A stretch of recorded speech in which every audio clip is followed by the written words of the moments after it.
Hey, everybody, and welcome to Solid Verbal. My name is Dan. Ty is not on the show because out of principle, he decided that he couldn't take 35 to 52 minutes on the Oregon Ducks. That's not true at all. I told him I could go solo because Geoff Schwartz is on the show. He's on the line as we speak.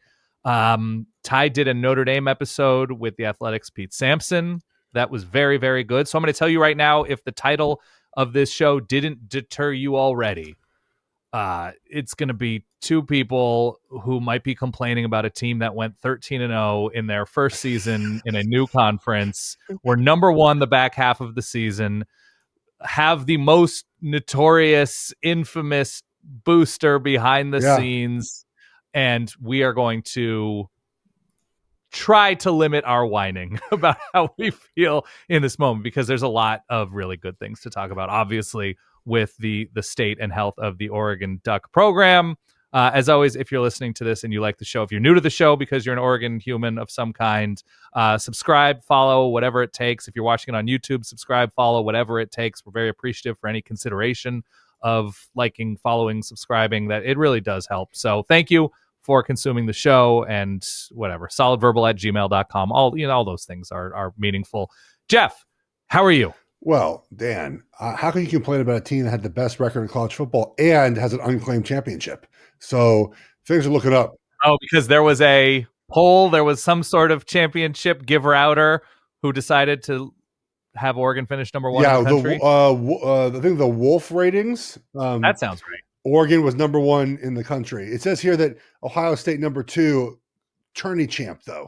So tournament. But this is how Washington claims one of their championships. So if they can do that, we can do that too, right? Why not? The 2024 Oregon Ducks are national champions of another era, of a different era, going 13-1. Look. Okay, we'll start the complaining immediately. It does feel like we have we hit the playoff in 2014 when the first year the playoff happened, when we would not have played Ohio. We would have played for someone, not Ohio State, right? Who was number two that year? Bama? I think it was Bama. Right? That year it was Oregon, Florida State, I think was 2-3, and Bama was 1-4 against Ohio State. Maybe that's what it was. Lost? Yeah, something like that. So we wouldn't have played Ohio State, which we can't seem to beat in the postseason. We would have just played one game against. Actually, would have been the Rose Bowl probably back then, right? It would have been the Rose Bowl still. We would have played. It may have been. Well, the 2013 national championship between Florida State and Auburn, I think, was in the Rose Bowl. So it probably wouldn't have been there. And it would have been one game against someone that was Ohio, and we obviously beat Florida State in our first game. Yes. And then last year, again, if a 4-team playoff, Ohio State's not in the 4-team playoff, I feel much better about Oregon's chances to win. And in the old system, 13-0. All right, here's the AP championship for you, buddy. So it is what it is. Obviously, we've been close, but it might get there one day. But every time that there's sort of like a chance for us to win, the format changes. It changes to something else. Even in the 2023 season, Oregon in a 12-team operation. Now, Oregon obviously loses to Washington twice. That was the thorn. Washington was he proved it on the field. They were the better team. But in retrospect, looking at Oregon's roster, Oregon had, I think, 3 NFL all-rookie team members, and Bucky Irving, Evan Williams, and I want to say Jackson Powers Johnson was the third. So, and whoever gives that out, they had at least 3 of the best rookies in the NFL this past season, and it was a really good roster. And so, in any case, we're complaining about arguably the most advantaged program in the sport, and I understand. I'm self-aware enough to know that that is not the most relatable thing in the world. Let's start here. Yes. When you look at 2024 specifically, how do you evaluate the job, one, that Dan Lanning did in season, and I suppose in assembling this roster, and 2, the rest of the staff, namely the coordinators, but how was this team managed? How was this team coached? Was there anything that could have been done differently given the roster and health on hand? Well, I think the thing that I've reiterated to many people that doubt, Dan Lanning, especially after the Ohio State loss, right, is that every year they've gotten better, right? The first year was 10-3.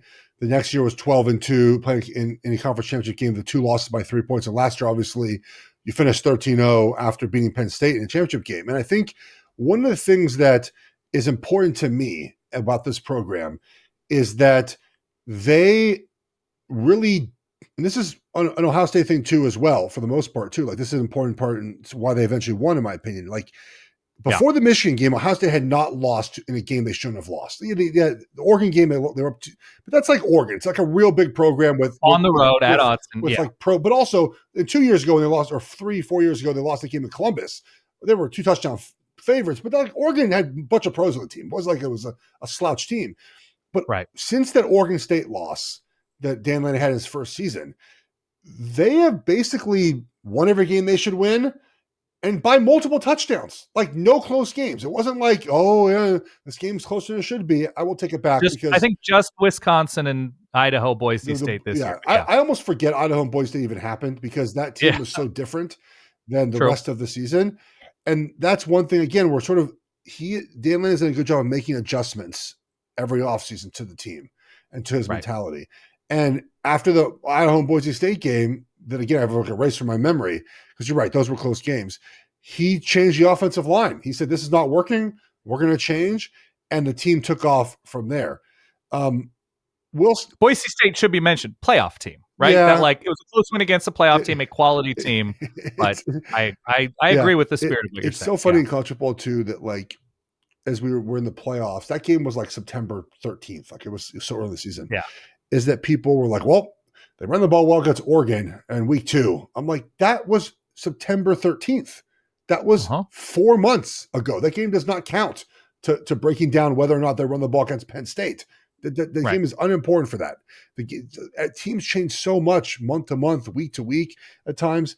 As far as the coordinator, so I love Lanning's fantastic. I think he's a great coach. I think we will win a championship at some point. At least I hope so. Might not be next year. We'll talk about next year in a second. Will Stein. So look, I remember you sent me this clip when he was first hired. It was a coaching clinic where he said, I want 8 explosive plays per, at least opportunities per game, 2 a quarter. I want to take those shots.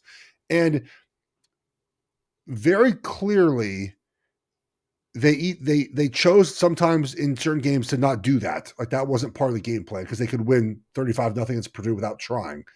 And they were certainly saving things for Ohio State game and for other points around the season. But, Dillon Gabriel has limitations.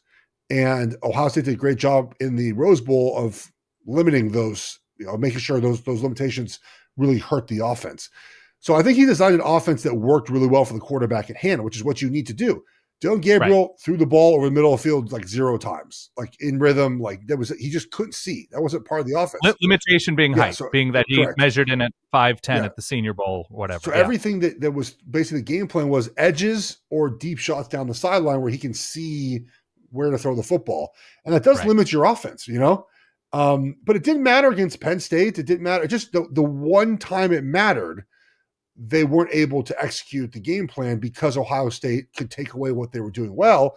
And Dillon Gabriel is not that player to just, I think, elevate in those moments. When he was first signed, that Rose Bowl was the game I was worried about. I think I told you, I don't trust him in those big moments. He proved against Penn State it didn't matter, right? Proved the first Ohio State game it didn't matter. But in that next moment where you had to sort of rise above, that was the limitation of the offense. I like Will Stein. I like the offense. I think last year they did a couple things that I liked. They did less RPOs. They went more just like, let's just run the football, which I wanted to see from them. Like, we're running the football, come hell or high water, no RPOs. So the RPO to me is, I feel like you don't need it as much at Oregon versus other places, right? Like you should be able to line up at Oregon, punch someone in the mouth, because when you do RPO, it allows the defense to sort of dictate what you're going to do.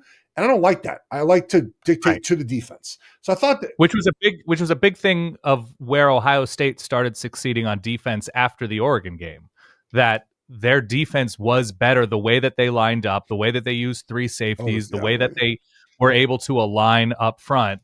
They were the ones that would make offenses, especially offenses that were running RPO stuff, see something that wasn't there. Well, yeah, because when you watch Ohio State play defense, they would not have a lot of guys in the box, and then so it would force you to run the football, and then all of a sudden those safeties, especially downs, just comes out of nowhere. You don't count for him in the count because he's not in the box to start, and they moved a lot and created havoc. So I like what Will Stein is going to do, and look, Dante Moore is really good. Okay. When you talk to players who were at practices, they will tell you how good he was. We saw after the Rose Bowl game, Tez Johnson, unprompted, talked about how good Dante Moore has been in practice. I mean, Oregon had a 5-star kid commit, and 3 days after being at practice, he's like, "Yeah, I'm not playing here. I'm leaving." And he went to Cal. So Dante Moore is good. So I will give Will Stein the grace to see what he does with a quarterback that has legitimate, different. I know Bo Nix was a pro, but different talent than Bo Nix. Different talent. And it's so funny because Bo Nix threw the ball deep fine. I've never got this. I never understood why I was like, he's not a deep passer. And then with Denver, he did it fine too. It's so weird. People just pick and choose what they want. So defensively, the one, again, this, I don't know who actually runs the defense. I think 3 guys run the defense. I think ultimately, so that's game planning, vision, and play calling.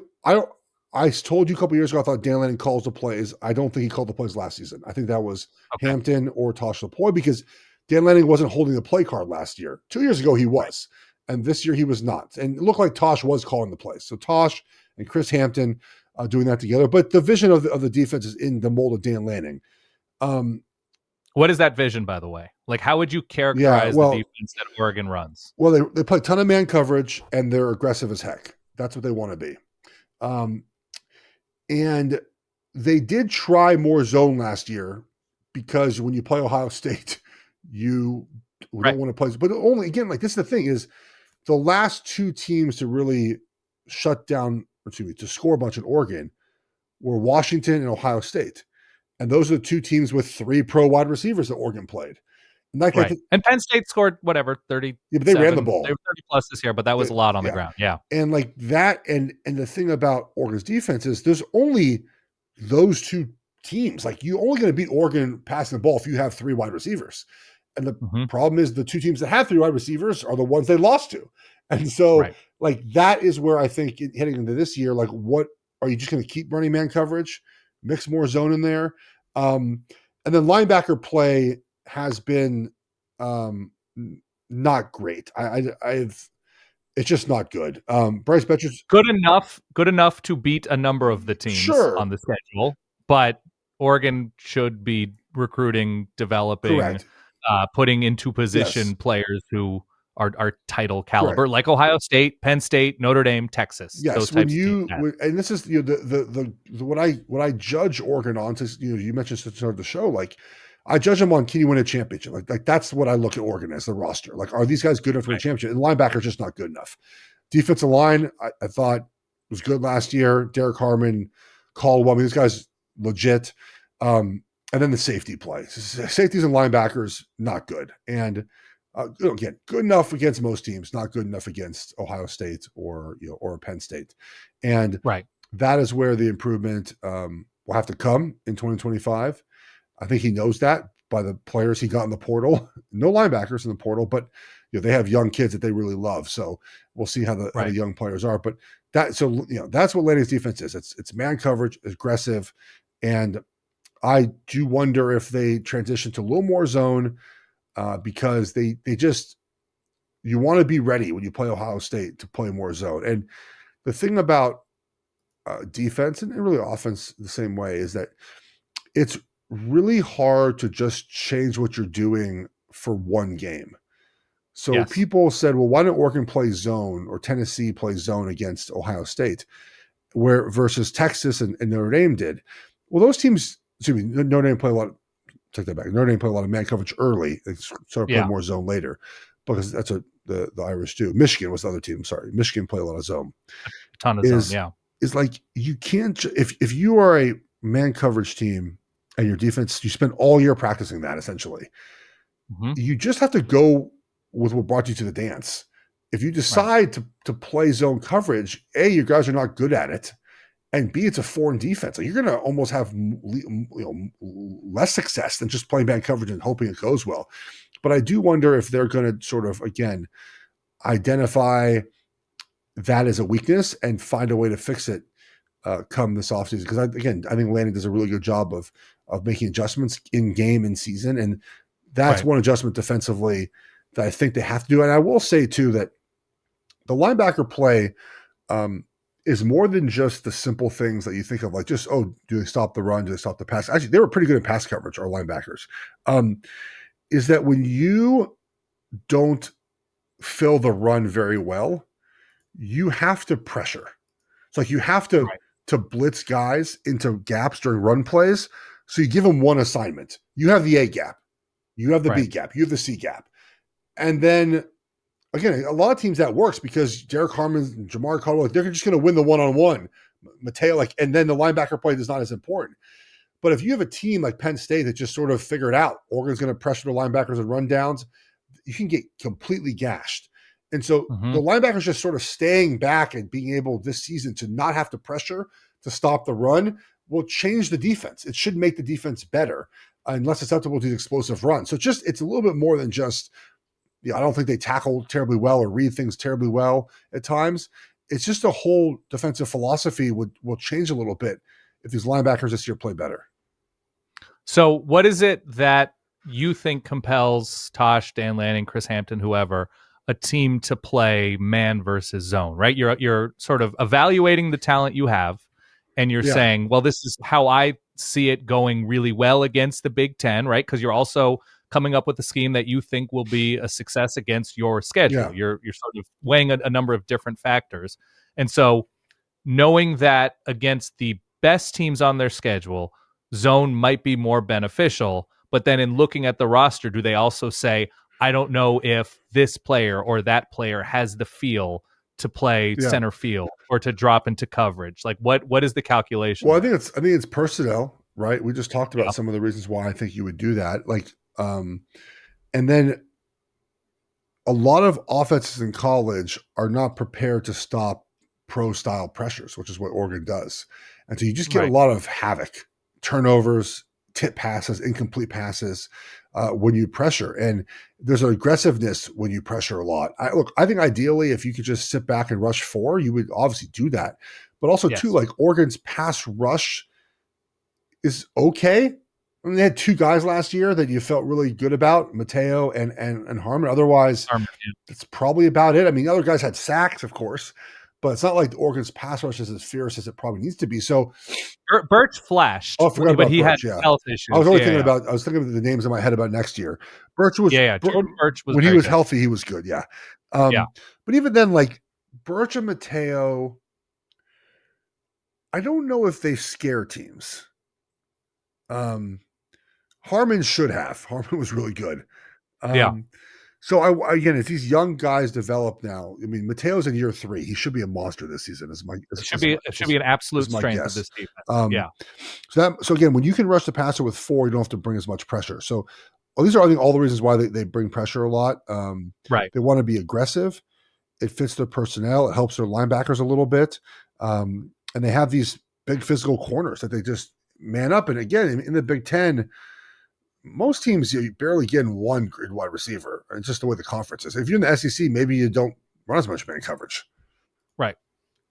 Yeah, no, that's fair enough. When you also look at this defense from last year, which obviously was pretty excellent for the most part after Boise State and before Penn State. For the most part, it really grew as a unit. Stars sort of emerged.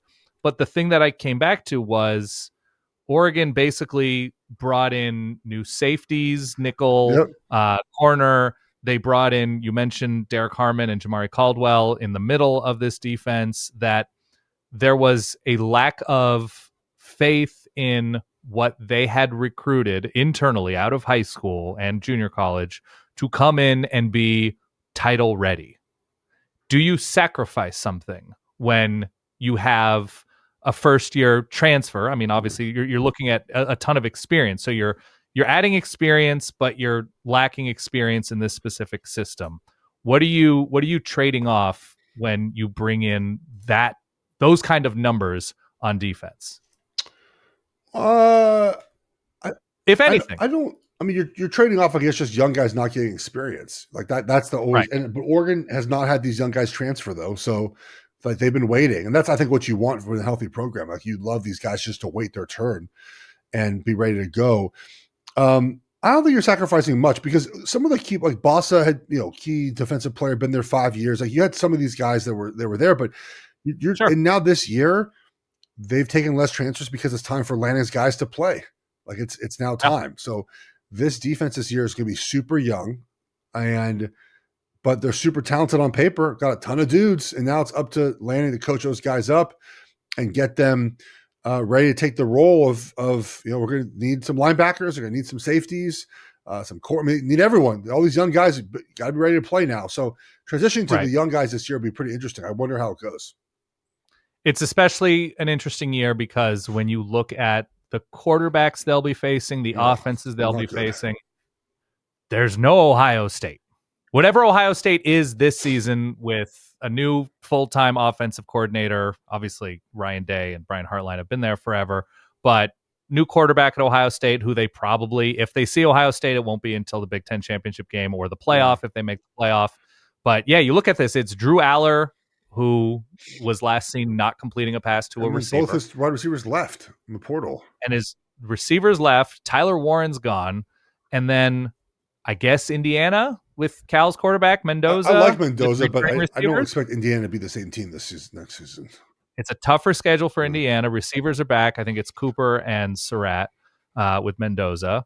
And it'll be a different Indiana team. I think it'll be a quality team. That game's in Autzen.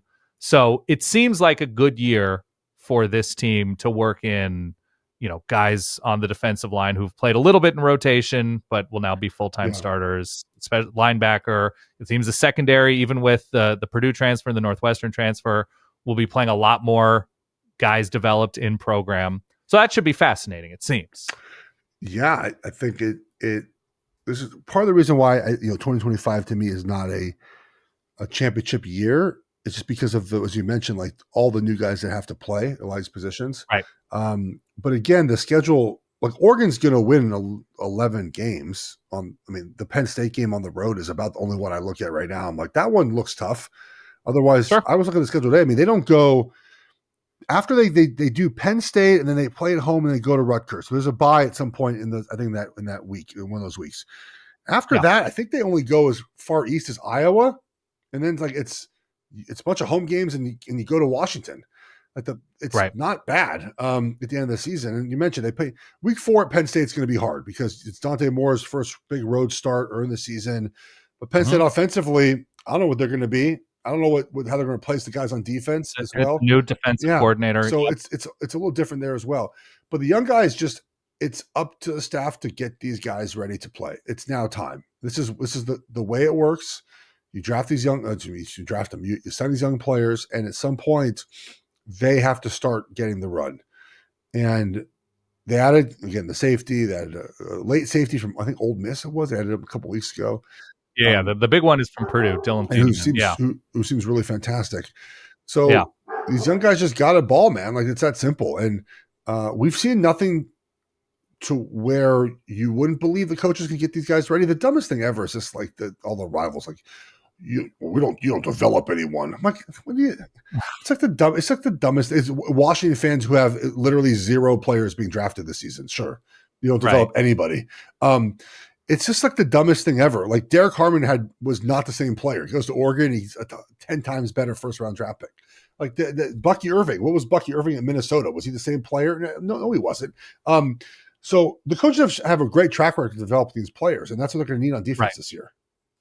So in the way that you heard stories and there was reporting about how Michigan slowly but surely sort of crafted their vision and their scheme specifically for Ohio State, that they felt like they could win every other game because they had better players, that they had good scheme, whatever, but it was a sort of a tunnel vision about Ohio State. Is Oregon in that, in that path where they're like, this is all about the Buckeyes at this point, even with a new quarterback, but Jeremiah Smith's going to be there another couple of seasons. Obviously, this is an overhauled Ohio State situation, but can Oregon afford to say that this is sort of a one-team path for us? Along with, obviously, there are going to be SEC powers from other conferences that they may meet if they make the playoff, but is it a tunnel vision situation? Well, I think you have to, considering what happened against Washington, as I mentioned earlier. Like the same thing happened Right. in both those games. Oregon just didn't score enough points against Ohio State to keep it close early in that game, where Washington's defense wasn't very good. But you have to sacrifice some of that identity, right? Because you're just not going to be. You have to just, when you play a lot of zone, for the most part, not every team plays zone, but you're going to allow yards. You just are. And then you have to play great red zone defense, which Oregon was good in the red zone last year anyway. So you limit explosives. Right. So you just but it's hard, I think, as a coach who grew up with this sort of style of defense to say, right, okay, we'll pull back a little bit and we'll let them get the yards underneath. But then when if we do play Ohio State, Texas, LSU, like some of these, we're going to be ready for those opponents. That I think is the hard part for a coach. But as I mentioned before, I don't know what Lanning is going to do. But he has shown that he will adapt. He will adjust. He will adapt. Yep. And maybe for the young, and two, I think too, sometimes when you maybe have the recruits and these transfer portal players and young kids that are playing early, just saying, hey, you have this guy. It's a lot easier to coach that than to coach, inverted cover 2. Like it's just easier to do that. And now these guys have been there for 3 years. I'd imagine they've seen everything. Some of them haven't played, but maybe he feels more comfortable with some of the zone techniques because they practiced them for 3 years now. Right. Fair. On the other side of the ball, and this is your bread and butter, Oregon, as you mentioned, it was sort of a different team those first 2 games once they got the offensive line situated with, I think it's Nishad Strother came in at left guard and Poncho at center, that the unit became a lot more solid. This is going to be a new unit this year for the most part. 2 new tackles, a new guard, and we'll see who gets the other guard spot. But it's a USC transfer, it's a Nevada transfer, it's a Texas State transfer. You think might play guard and not tackle.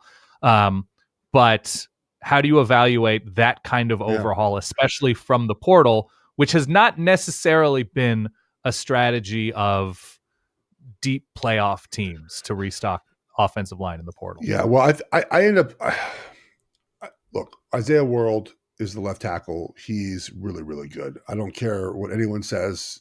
I am unaffected by other people's analysis of his film. They don't have the film, by the way. They just have a TV copy.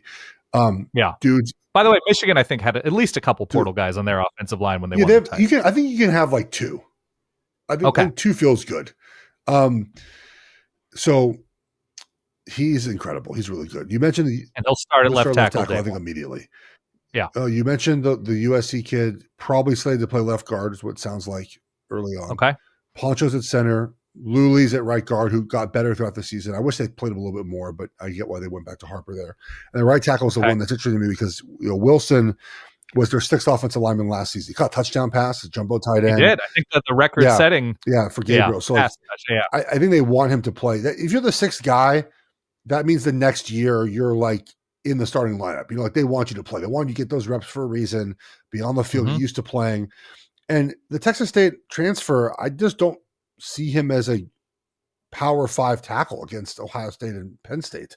So I see him as almost insurance. I mean, Strother wasn't supposed to start when he got to Oregon. I think like he was injured. He did get hurt. But I'm not sure he was even supposed to start really. But I think that's if it's Harkey, right? That's the right tackle. Yeah, Cody Harkey. If Alex Harkey, right? I think it's Cody Harkey. Maybe I'm wrong. Alex Harkey might be someone else. When you it's Alex. I got one right. It is Alex? I'm not good with names. I got one right. Man. I think just he's probably the 6th guy. Like he's sort of right there. And I think to the point about like talent, like portal versus not, you would rather, I think, have Wilson play, who you recruited, you've built up. Elite Terry now is in year 3. Correct? Have that right? 3. He's only 31. Mike Cavanaugh, who was sort of behind the scenes, went back to Oregon State. I'm curious who they hire as sort of the veteran in that room. But maybe they just say that Lee can handle it now by himself. It's also possible that that's the way that they go. So it's a very talented offensive line. We play Montana State early in week 1. I think we'll be fine. Then I think it's Oklahoma State's next, and then Northwestern, and then Oregon State, and it's the first month of the season. Oklahoma State has to replace a ton, right, off the roster from last year. They were awful last and year. they Yeah, come to us anyways. And we go to Northwestern. You'll be there, I would imagine. Northwestern. I'm going to be there. Yep, I would imagine it's going to look very green and yellow in the stands. I think so. With the temporary stadium too. I forgot, like a little. It's on the lake. If they did a good job with it, it's really cool. Stadium, and then we got Yeah. the Beavers, who I just kind of just not. I feel bad for them. They're just not good. Yeah. So we have a 4-game stretch of sort of breaking these guys before we go to Penn State. But Penn State's going to be hard. I'm telling you right now, guys. You have not a new quarterback. He's played college football before, but new in this offense with a bunch of new offensive linemen. That place is going to be loud. I'd imagine it's big noon kickoff, so it's an early kickoff for Oregon as well. Mm-hmm. That game is going to be hard. Once you get through that game, nothing else worries me the rest of the season as far as like this idea of, at Iowa is going to be hard because Iowa's defense plays good. Like they're a good, sound defense, but I think they're going to be fine. They're very talented, man. And we saw last season the improvements throughout the season. We saw Connerly at left tackle. Last 6 weeks season played really well. He shut down Abdul Carter in the Big Ten championship game. We saw Schroeder get in there and play well. We've seen Poncho get better throughout his career now. Luley is a true freshman, just being thrown in there at the end of the season. Not true freshman, but first time playing, I should say. He was hurt last season, hurt this season. So you got to feel good about where that offense is at up front. It might take there'll be some bumps and bruises, but I think they'll be okay when it comes time to, basically November, December. I almost think the biggest question, obviously there's like the obvious, like Oregon's offense will go as Dante Moore will go. Dante Moore has played college football. Dante Moore has reps. He was a 5-star. It almost seems like they go as, I think, one of the most unproven receiver rooms that Oregon has seen in quite some time. Like it seems like the raw talent is there. Obviously Evan Stewart is coming back after he was beat up near the end of 2024 and wasn't a factor against either Penn State or Ohio State, after he was in that first game in a huge way against Ohio State. So he's back. Kenyon Sadiq should slide in nicely to tight end 1. But in terms of whether it's transfers, whether it's guys who have been biding time in the program for a year or two, whether it's a true freshman in DeCorian Moore who comes in as a 5-star, it seems like when that room sorts itself out, after how much Oregon was able to thrive on the back of truly Tez Johnson these past couple seasons, that's going to be a fascinating development to like that. I think more than anything may determine Oregon's ceiling the next 2 seasons. Yeah. So the one thing that I think excites me about this group, like right now, and what they can be early in the season is it's mostly guys that were second team that Moore has been throwing to in practice for over a year now. Right. So he's had a little bit. He hasn't had a relationship with them with the ones per se, but he's been doing scout team with McClellan, who looked good in the limited amount of reps we saw last season. Justice Lowe, before Tez got hurt, he was second team. He was probably practicing a little bit with Dante Moore throughout the season. Now, Evan Stewart wasn't, but Evan Stewart is a go get the ball guy. He's just like a throw the ball as far as you can guy. The question is sort of who is next, right? So Gary Bryant Jr., I don't feel.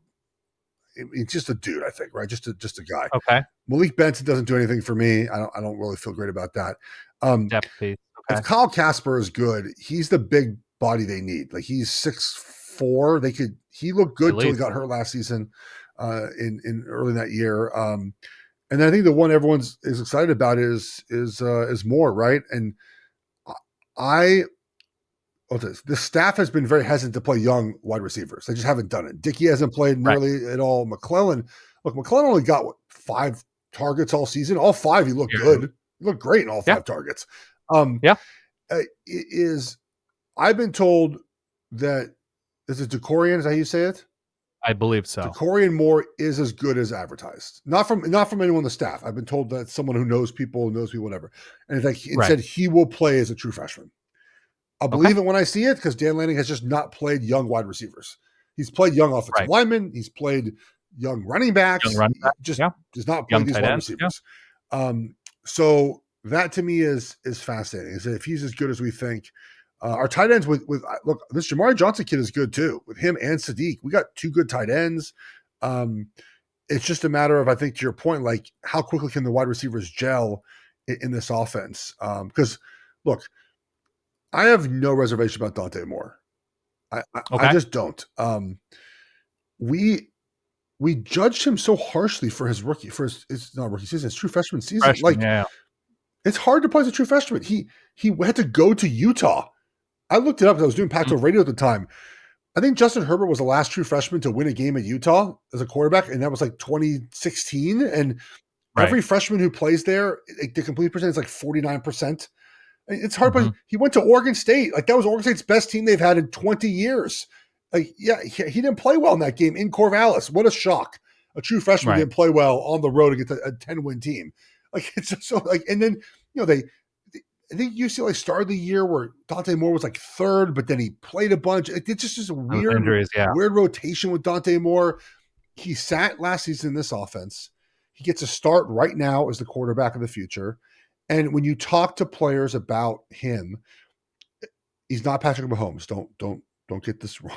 But we heard sort of the same things about him, like, oh, this kid at practice. Like, he's good. He's waiting his time. And then when we saw him play, Dante Moore played a little bit, and they didn't do much on offense, but there were a couple throws. You're like, ooh, that's a little different. He tried to hit that hole shot down the sideline against cover 2. There's a little, when you play cover 2, there's a safety deep and there's a corner, right? There's a little window. It's called the honey hole, right in that window. I mean, he freaking launched the ball there. It was a great throw. Young wide receiver missed it, a little, maybe overthrown by half a yard. But like, there's some throws he made. Even just, I joked about this. Was it the Rose Bowl when they put him in to do the double pass, or was it the Big Ten championship game? Maybe Big Ten championship game. And he had a throwaway, but he threw the ball from like one sideline to the other side of the field with just ease. Like, he threw the ball across the field to throw it away. And little stuff like that. Yeah. The talent is there. But Will Stein, guys, has had Bo Nix and Dillon Gabriel. Both have been in New York for the Heisman ceremony. He's been in New York. He's been in Eugene 2 years, Will Stein. Both quarterbacks were Heisman. One is completely different from the other one. So the idea, like, I think Moore's going to be good. And I think this year too, like with Hughes and Whittington, this Riggs kid is good, man. What he got, what game did he play? What was it, Washington? He played in a couple games, but the Washington game, he got a few carries, and he sort of explodes out of the backfield. I mean, so they might just run the ball early in the season too. I mean, there's a possibility that this is a very complete offense, and they can work Dante Moore in a little bit. I think that the things that worry you are this offensive line depth, which is always a problem everywhere. I mean, there's not I don't know who's the backup anywhere. It's Harkey or Wilson will be the backup at tackle. Maybe Harkey's the backup at guard too. I don't know who's the backup center. They've said that Bryce Kidd is supposed to be good, right? Bolton. That's I've seen his name a couple times. Yeah. So that's my concern with the offense. I think it's going to be fine. And do they get back to taking those deep shots? Because that's what they did. They did. Troy Franklin had like 1,000 yards. They threw the ball deep all the time with Bo Nix. So that's what I hope they get back to. It was also a 2024 season on the ground that was weirdly not that explosive. I think Jordan James was good, but he was good as sort of like he never broke that one tackle. He never broke that the safety around the ankles or something. I think Hughes will probably. Which I think Hughes can, and Riggs can certainly do that. I think Riggs, again, we're basing this off of 15 carries we saw this season. But like, there's a thing, you mentioned it as well. This is important. Like, we've watched a lot of football, me and you. Yeah. He looked noticeably different running the football than anyone else that Oregon had touched the ball last season. Like, there was, and again, end of the game against Washington, he's not playing Washington starters, but their backups and starters on defense are probably the same caliber. He just, like, there was a pop that was different with him than the other running backs Oregon had. And so that's why I think I'm excited about Riggs. I think that's right. I just remember thinking like, oh, he's getting through the line of scrimmage a touch faster in a sort of, I have no idea if he's going to be anywhere near as good, but like LaMichael reminiscent a little bit. He's like 6'2" though, isn't he? I think he's bigger than LaMichael James. Another thing I'm wondering with you is where you think Lanning's head is at this point. Obviously, you mentioned the growth, you mentioned, increasing the wins and the visibility of the program. It's a program that is publicly projecting more than ever Before the season, you have the giant inflatable duck. Then you have the duck in the new Big Ten offices and press conferences and stuff like that. Then there's the weekly videos where Dan Lanning is getting out to the world the different themes for the week, right? And then they fell on their face more publicly than any team in the playoff, after being the sort of, or one of the handful of teams that helped to define the 2024 season. Where do you think his headspace is at heading into year 4 in terms of running this program? I've always felt that Lanning is very self-aware about what he is as a coach and where the program is and should be. And I mentioned this again, I told you I would take not a shot at Josh Pate, but just like he mentioned, he had a video about USC like being back, whatever the video was, or good things around the corner. What his message was like, they finally hired the right people, and that might be right. I know they hired a new chief of staff and player personnel guy. Notre Dame, They also were like number 1 in recruiting last year until 4 of their guys left. So I don't like. We'll see what happens when they come down to it. But Riley and Lanning were hired at the same time. Lanning went 10-3, 12-2, 13-1, or 13-2. Look at Riley went like 11 wins, 7 wins, 6 wins. 13-1, to be clear. Only lost to Ohio State. 13-1, correct, yes. Yeah. He's gone up every year. Riley's gone down every year. Like, that has to mean something, right? Where like every year, every year Oregon is getting incrementally better, starting from a very good spot, and USC is getting incrementally worse every season. And so that's just my point about like, I think Lanning is really good at figuring out the right buttons to push, figuring out where to add like roster. I mean, his portal hits are huge. Like the portal, he is identifying exactly the players. I don't know if it's him or Marshall or whoever's doing it, identifying the exact players they need to be better at football. And now, though, again, it's up to his guys that he recruited in year 3, basically. Now it's in year 4, but this first full class of guys that come on the field and play a lot this season. I don't think I'm not going to put words in their mouth. I'll just tell you that this year to me is not a championship season unless we catch some breaks and whatnot. It's a sort of play the young guys, get ready for 26 when more. I mean, look, he can go to the NFL after the season, but they might, if he's good enough, maybe they pay him to stay. But like, it's just next season, those guys on defense are super mature. Now you're going to lose possibly Mateo, but like you're going to have other guys that are ready to play football. So, but if Dante Moore is as good as we think he is, Dan, it certainly can do it this season. I make this point a lot, Oregon fans. It's I went through the last like 6 coaches to win a championship. No one did it before their 6th season as a head coach. Ryan Day did it in his 6th season. Dan Lanning's only been head coach 3 years. No previous experience. Right. Urban Meyer, he won year 2 at Florida, but he was only a head coach at Bowling Green in Utah. This is his first head coaching job. It takes time. Marcus Freeman, it takes time. It takes time to get there. And there's not why Marcus Freeman, Notre Dame lost, but they're not as talented as Ohio State. It takes years to build that talent up, to get the depth. I mean, think about Ohio State's lost 2 of their best offensive linemen, and their offensive line played great in the postseason. They did. And there were questions about Fry, who ended up leaving to Arizona, the Arizona Cardinals. That's the depth you need to have. Jeremiah Smith, 1 catch for 3 yards, but you score 35 points. Like that's, and it takes years to build. Kirby Smart, by the way, won in the 6th season as well. It takes years to build that up. So they've had the postseason experience now. They've had conference championship experience. That experience with travel last year. Again, we had two long trips this year. They make no excuses, which is fantastic. And the talent seems to get better every year that they acquire. So I think you're looking up. I think Lanning's very self-aware of what he is as a coach, of where he can get better, of what's needed to win championships. And one thing too that I think is, again, it's also important is he hires what appears to be really good coaches. I don't know how else to put it. I mean, he's had coaches get promoted and get other jobs, and the guy he hires, everyone's like, that's the best hire you could ever have. So you got to be pretty excited if you're Oregon. And I know that we have an advantage with resources and support, but you need a guy that can use that correctly. And I think Lanning leverages the support he has in Eugene into building a roster and a championship mindset. We just have to win the championship, which it's hard. Dude, 12-team playoff, it's hard, man. They'll go to 14 soon. It's a long year. I told you this season. I'm a Chiefs fan. So the way I watch the Chiefs in the regular season is all I care about is how you get to the postseason. And for Oregon, that's my same thought. Just how I don't care. I mean, I'd like you to play well week to week, but how do we look after the Big Ten championship game? Are we healthy? Are we playing good football? That's all I care about now. We're not going to lose more than 2 games this season. There's just no way, unless Dante Moore gets hurt and 12 guys are out. Right. Even then, like, who is Maryland? I think Maryland doesn't come back to we play with someone late in the season, like some bum team that comes to Autzen.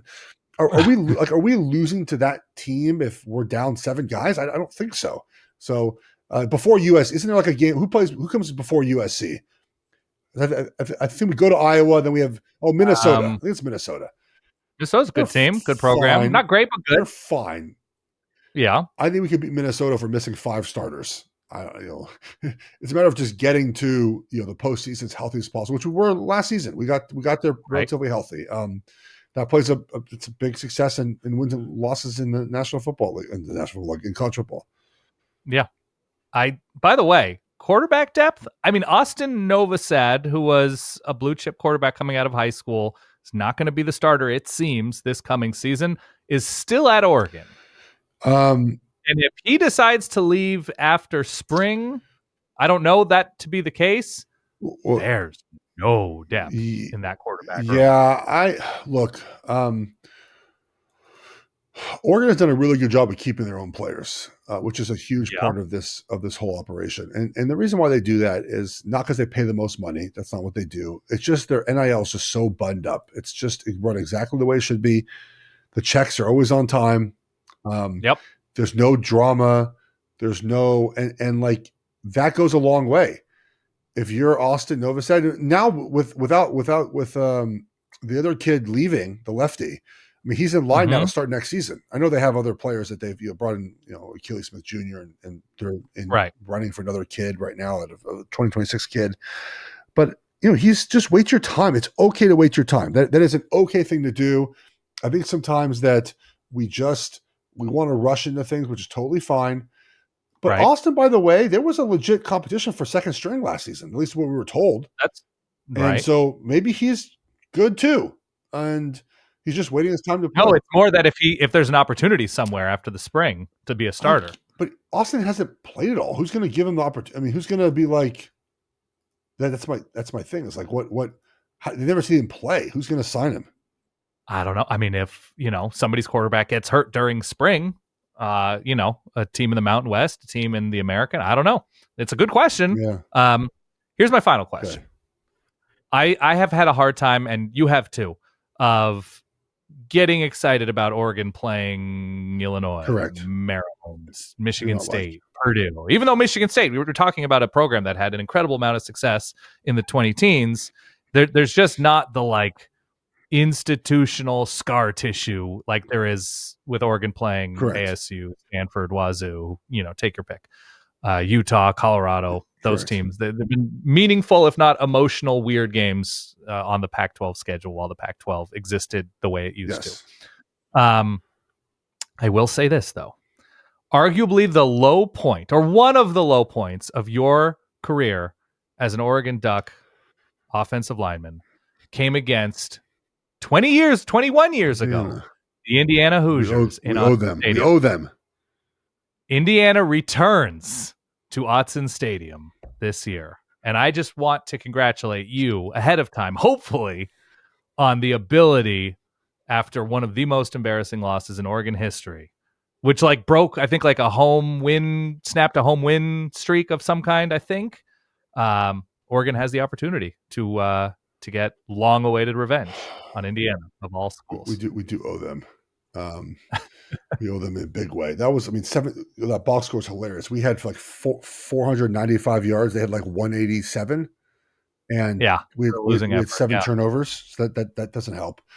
You started as a true freshman that year? I played. I played as a true freshman. That was week 1. I didn't play till week 4 at Washington State. Oh, okay. But I remember walking home from that game thinking to myself, like, this is what I signed up for, like, to lose to Indiana. We've only lost 2 non-conference home games in like 30 years, them and Boise State. That's it. We don't typically lose at home in the non-conference slate. So it's still weird though, right? It's still weird to look at the schedule and say this is what lies ahead of Oregon. We beat a ranked Illinois team last season, like as easy as you can beat a ranked team, like not even a sweat. Was it 38-9, something like this? It's just like not even close, like a blowout. I felt nothing. Yeah, we beat Maryland by 19 points, something like that. Like when you. Obviously, I played against these teams like Cal and Stanford and Arizona State, but like we have history with those teams. Like there's just nothing. It did nothing for me. And then people will say, "Well, this kind of thing takes time or whatever," and you build up that history. I don't know. You once every 3 years. What? In 15 years from now, we'll have played Maryland 4 times. Like how's that building up a scar tissue? Like I agree. Ohio State feels like our rival now, which is nice, but that's because we played them 3 years ago and we played them twice last season. That's why it feels like a rival, and we're both good. Being good means, like that's what a lot of the rivalry can be at times. We have new rivalries. We're both competing for the same thing. Now we played Penn State again this season. Maybe that becomes a little bit of a rival as well. Right. So yeah, it's just, I felt nothing. I mean, you beat Cal and you're like, all right, well, we recruit the same kids, like the same coaches coaching those teams. Right. It just felt nothing this year.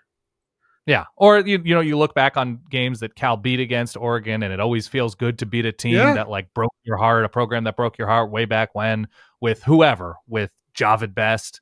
It's just a different feeling. And it's also weird that Oregon doesn't play all 3 of the West Coast teams every season. Like they didn't play USC last year. That would at least make things feel a little bit more normal that Oregon play, all of the West Coast teams play each other every year. But I don't know, maybe that sort of defeats the purpose of joining the new conference. I just hope we can compete with USC this year. It's been fingers crossed. It's been hard to beat. It's always just around the corner with the USC. They're close. I mean, they've only beaten us twice since Pete Carroll left. Out of 10, I think 10. It was 2009 season, and he didn't beat Oregon his final year either. That was a Masoli year. Yeah. So, I hope we compete with them. I hope it's close. You always have to. You always have to. All right.